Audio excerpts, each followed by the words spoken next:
మంచిది. మీ అందరికీ ప్రత్యేకమైన వందనాలు. వాక్య భాగం నుండి ఈ నూతన గృహం ప్రవేశించిన మనమందరం వాక్య భాగం నుండి కొన్ని మాటలు మనం ఈరోజు ధ్యానం చేసుకుందాం. సామెతల గ్రంథం 3వ అధ్యాయం, సామెతల గ్రంథం 3వ అధ్యాయం 33వ వచనాన్ని ఒకసారి చూడండి.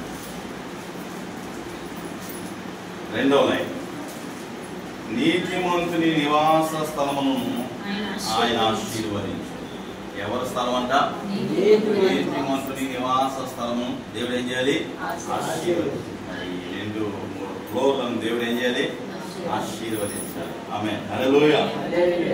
మరి ఈ నీతిమంతుని గుడారంలో ఏముండాలో కూడా మనం చూద్దాం. 118వ కీర్తన, 118వ కీర్తన 15వ వచనం, నీతిమంతుల గుడారములో రక్షణ గూర్చిన ఉత్సాహ సునాదము వినబడు. యెహోవా దక్షిణ హస్తము సాహస్కార్యములు. కాబట్టి ఈ గుడారంలో మరి ఏమైనా పడాలి? రక్షణ గురించిన ఉత్సాహ సునాదం. ఉదయం వేసామా, చక్కగా పాటలు పెట్టామా, మంచి వాకింగ్ చెప్పామా, ఇవి చేయటం మంచిది. కామన్ బేసిక్ చేయితే మన కుటుంబంలో ఏమైంది? సాతాన్ అనేవాడు బయటికి వెళ్ళటం జరుగుతుంది. హల్లెలూయా. ఓకే, మరి ఈ కుటుంబానికి ఏమైతే అవసరం ఉందో ఒక మాట చదువుకుందాం. లూకాసు సువార్త 19వ అధ్యాయం, లూకాసు సువార్త 19వ అధ్యాయము చదువుదాం. లూకాసు సువార్త 19వ అధ్యాయం. తలుపు దీపాలు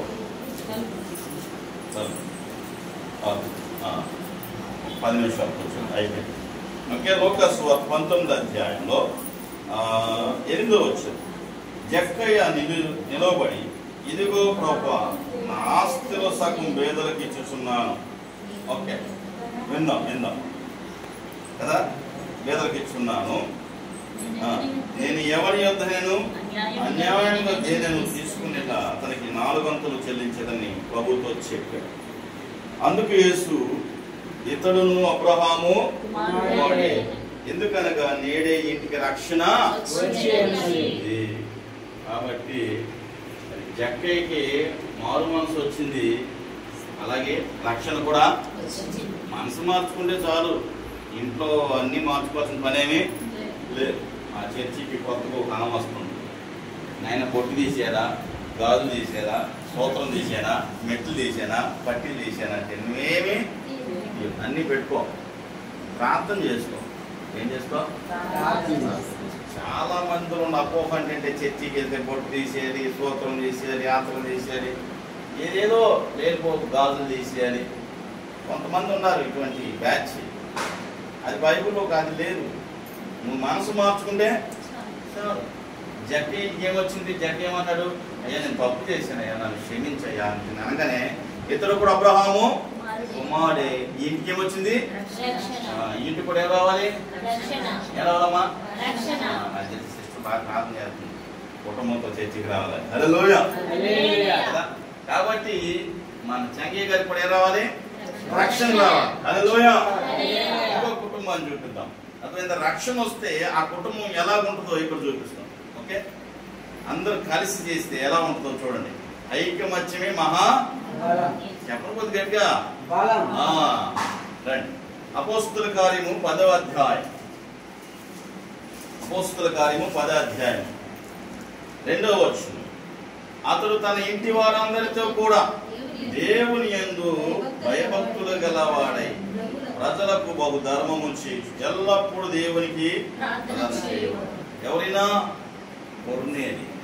కాబట్టి కుటుంబం కొర్నేలి కుటుంబంలాగా ఉండాలి, ఇచ్చే కుటుంబంలో ఉండాలి, సమృద్ధి కలిగిన కుటుంబంగా ఉండాలి, ఆశీర్వదించబడిన కుటుంబంగా ఉండాలి, వర్ధిల్ల కుటుంబంగా ఉండాలి. సమృద్ధి ఎక్కడ తెలిసి, సమృద్ధి అంటే ఇక కొరత అనేది ఉండకూడదు. అటువంటి కుటుంబాలుగా ఉండాలి. హల్లెలూయా. కుటుంబానికి రక్షణ వచ్చిందనుకో ఏమొస్తుంది? సంతోషం వస్తుంది, ఆనందం వస్తుంది, ఆశీర్వాదం వస్తుంది, దీవెన వస్తుంది, మేలు కలుగుద్ది, ఉపకారం కలుగుద్ది, సహాయము కలుగుద్ది. ఆలోచించండి, దేవుడు మన కుటుంబంలోకి వస్తే మన కొరతే ఉండదు. సారేపతి ఇంట్లోకి యేసు ప్రభు రానగానే అందరికీ కరువు వచ్చింది. రాజు గారు కూడా కరువు వచ్చింది. కానీ సారేపతి ఇంట్లో ఎదవరాలకు మాత్రం కరువు రాదు. పిండి అయిపోలా, గుడ్డులో నూనె. అది ఆశీర్వాదం అంటే. హల్లెలూయా. ఆశీర్వాదం కావాలంటే మీరు ఏం చేయాలంటే మీరు కుటుంబంతో ప్రభు దగ్గర రావడం మంచిది. ఇంకొక మాట చదవండి, కిందకి ఏముందని చూడండి. 3వ వచనం. 3 గంటల వేళ దేవుని దూత అతని యొద్దకు వచ్చి కొర్నేలి అని పిలువగా దర్శనమందని తేటగా అతడు దూత వైపు తేరు చూసి భయపడు ప్రభువు అని యేసుని అడిగాను. అందుకు దూత, నీ ప్రార్థనలు నీ ధర్మకార్యములు దేవుని సన్నిధికి జ్ఞాపకార్థంగా ఇప్పుడు నీవు మెప్పేకి మనుషులను పంపి పేతులను మారు పేరు గల సీమోను పిలిపించు. అతను యేసుక్రీస్తు గురించి నీకు చెప్తాడు. నువ్వు మారు మనసు పొందు, రక్షణ పొందు, బాప్తిసం పొందు, ఇంకా ఈ కార్యక్రమాలు కొనసాగించు అంటున్నా ఉన్నాడు. హల్లెలూయా. మారు మనసు అంటే ఇంకేముంది? మంచి పనులు చేయటమే. ప్రభు నమ్ముకుని ఏం చేస్తారు? తాగుతారు, తిరుగుతారు, ఇష్టానుసారంగా ఉంటారు. ప్రభు దగ్గరికి వచ్చిన తర్వాత ఏం చేస్తారు? ఆమ్స్ మాని అంటారు, బీడీ మాని అంటారు, సిగరెట్ మాని అంటారు, ముందు మాని అంటారు, ఇంకా తిరుగుడు మాని అంటారు. ఏదో పని చూసుకుని శుభ్రంగా బతక. ఇదే కష్టం. ఈ మంచికి బతకడమే కష్టం కదా, బహు కష్టం. కాబట్టి ఇది చెప్పడమే చాలా కష్టం. కానీ ఇలా మంచిగా బతికితే వారం లేనివాడు కూడా లేకపోలేదు. హల్లెలూయా. మంచి బట్టలు వేసుకుంటే కూడా పళ్ళు పచ్చబడిపోతాయండి కొంతమంది. అర్థమైందా? కాబట్టి కొంతమందికి ఇష్టం ఉంటుంది కదా, వాళ్ళ చూపులోనే యశం ఉంటుంది కదా. అటువంటి యశపు చూపులని దేవుడు ఏం చేస్తానన్నాడు? కొట్టేస్తాడంట. యేసు రక్తంలో యశపు చూపులని ఏమవుతుంది? బయటికి వెళ్ళిపోతాయి. హల్లెలూయా. అనుకుని దేవుడు నమ్ముకున్న వాళ్ళకి ఏముండవు, ఫ్రీగా ప్రశాంతంగా ఉంటారు. ఓకే. ఒక ఇంటికి జక్క ఇంటికి ఏమొచ్చింది? రక్షణ. ఈ ఇంటికి ఏమొచ్చింది? ఈయన కూడా రక్షణే. ఈయన కూడా తెలియనప్పుడు అంత సేవ చేశాడు. ఈయన ఇంకొక ఆయన ఉన్నాడు, ఆయన తెగతెంపులు చేసేసాడు. ఓకేదా? 3వ వ్యక్తి గురించి చెప్పి ముగించేస్తాను. చూడండి, యెహోషువ గ్రంథం 24:15 త్వరగా. యెహోషువ గ్రంథం 24:15 చదువుదామా? యెహోషువ గ్రంథము 24:15. యెహోవాను సేవించుట. చూద్దామా? యెహోషువ. కొంతమందికి అంట ఏమైందంటే ఆ రోజుల్లో కష్టంగా ఉందంట దేవుని సేవించడం. ఏంటంట? కష్టంగా ఉందంట. ఏమంటారు చూడండి, యెహోవాను సేవించుట మీ దృష్టికి కీడని. యేసు ప్రభువుని నమ్ముకుంటే కీడు దొరుకుతుంది, యేసు ప్రభువుని నమ్ముకుంటే శ్రమలు వస్తాయి, యేసు ప్రభువుని నమ్ముకుంటే కష్టాలు వస్తాయి, యేసు ప్రభువుని నమ్ముకుంటే బాధలు వస్తాయి. ఇవి వస్తాయా? ఉన్నాయే, పోతాయి. హల్లెలూయా. యేసు ప్రభువుని నమ్ముకునేందుకు కష్టాలు వచ్చినాయని, రోగాలు వచ్చినాయని, బాధలు వచ్చినాయి కదా నమ్ముకునేది. కొంతమంది ఏం చెప్తాడు? ఉల్టా చెప్తారు. అమ్మో, యేసు ప్రభువుని నమ్ముకుంటే యేసు ప్రభువులకు శ్రమలు అనిపించాలి, యేసు ప్రభువుని నమ్ముకుంటే కష్టాలు అనిపించాలి. బాధ నువ్వు ఎట్టుండా కష్టాలు వస్తాయి, నువ్వు ఎట్టుండా బాధలు వస్తాయి. రాకుండా వాన రాకుండా ఉంటుందా? ఎండ రాకుండా ఉంటుందా? చలి రాకుండా ఉంటుందా? ఇవి అంతే. కష్టాలు అనేవి ఎండ వాన చలికాలంలాగా వచ్చి పోతాయి. ఇది శాశ్వతం కాదు. ఎక్కువ మాట్లాడితే భూమి మీద మనమే, మరి ఇంకా ఇది శాశ్వతమా? కాబట్టి చూడండి, యెహోషువ అంటున్నాడు, నేను యెహోవాను సేవించుట మీ దృష్టికి కీడి తోచినట్లా మీరు ఎవరిని సేవించేదిలో అది అందరికి మీ పితరుల సేవించిన దేవతను సేవించదురా? అమోరీయులను మీరు సేవించుతున్నారే, వారి దేవతను సేవించదురా అని మీరు కోరుకుని మీరు ఎవరిని సేవించకూడదురో నేను నా ఇంటి వారు యెహోవాను సేవించదము. చేతులు తల్లిలో చెప్తాను. హల్లెలూయా. మీరు ఎవరినైనా సేవ చేసుకోండి. నేను నా ఇంట్లో ఉన్నా, నా భార్య, నా పిల్లలు, నాకు కలిగిన నా తల్లిదండ్రులు, బంధుమిత్రులు అందరూ కలిసి ఎవరు సేవిస్తున్నాం? ఈ తీర్మానం ఉండాలి. 2 పడవల మీద కాలు వేయకూడదు. ఎట్లా? కేరళ వెళ్ళినప్పుడు పొడవుగా ఉంటాయి పడవలు. ఆ పడవల మీద ఒక కాలు, ఈ పడవ మీద ఒక కాలు వేసారనుకో వాళ్ళు వెళ్ళిపోతారు కదా ఇంటికి. ఎక్కడికెళ్తారు? అంతే మరి. అదే కాదు కదా. కాబట్టి 2 పడవల మీద కాలు ఏదైనా. కాబట్టి దేవుడు బిడ్డారా, జక్క ఇంటికి ఏమొచ్చింది? యేసుప్రభు వచ్చాడా లేదా? ఇంటికి ఉదయం యేసుప్రభు ఏమొచ్చింది? చంగే గారికి రక్షణ వచ్చింది.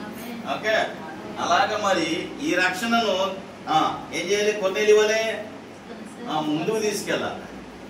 తర్వాత కుటుంబం అంతా కలిసి యెహోషువను ఏం చేయాలి? దేవుని సన్నిధిని ఇలాగే చక్కగా కూర్చోవాలి. ఇంతే, అలా చేస్తే చాలు. నీతిమంతుని గుడారంలో క్రీస్తు గురించిన ఉత్సాహ సునాదం, నీతిమంతుని నివాస స్థలం యెహోవా ఆశీర్వదిస్తాడు.